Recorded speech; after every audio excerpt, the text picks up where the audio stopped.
Let's get creative and start our own Airbnb. What's good, everybody? It's Michael Alder here from thelandflippingformula.com, and in this video I want to share with you a couple strategies you could use to really profit from cheap land. Now, the Airbnb craze is everywhere and people are just bouncing from spot to spot. That's the world we're in now. We don't want to sit in the same place. We want to test new places, see new things, and try different stuff. And more than anything, we want a wild experience we can talk about with our friends. So what if you were to buy some cheap off-the-grid land? Anything from the swamps in Florida to the deserts out west to even something in the Midwest up in Ohio here, which we're going to test the waters with shortly.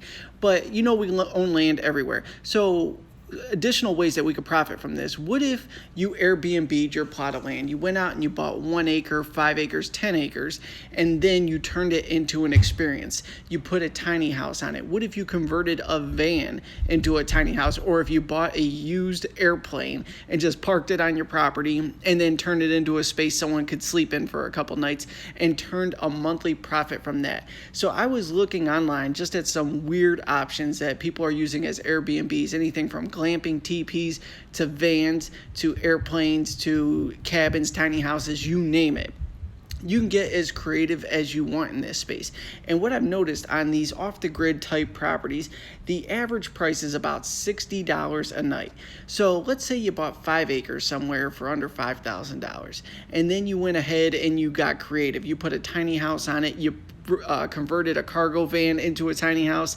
You bought a used ugly airplane and you pimped it out and parked it on the property. Whatever, the sky's the limit. Heck, you put a couple tents on it and you rented it out for $60 a night.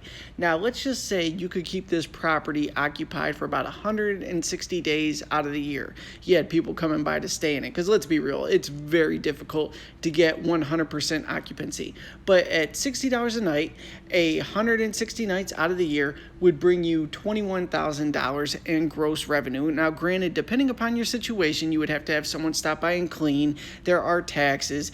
There's going to be online listing fees, things like that. But 21 grand off of one parcel that you know as well as I do, we have properties under $5,000 all day long. And if you leveraged seller financing of $50 a month or $75 a month, your annual payment on that, $600 to $900 a year? So you could really maximize profits by getting creative with this. So I actually am going to put this to the test in my area, hopefully this year.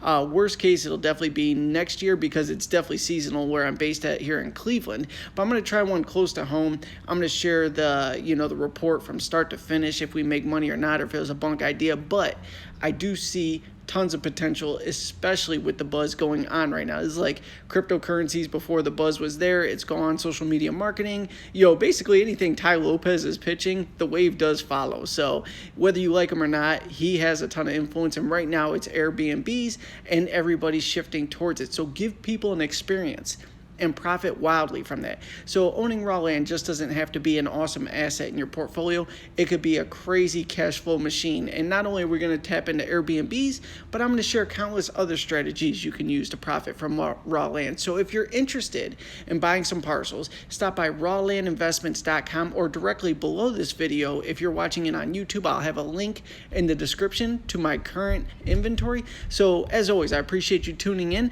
We're going to put this to the test. I hope you do the same. Let me know your creative ideas and we'll profit together. Thank you so much for tuning in. I'll catch you on the next one.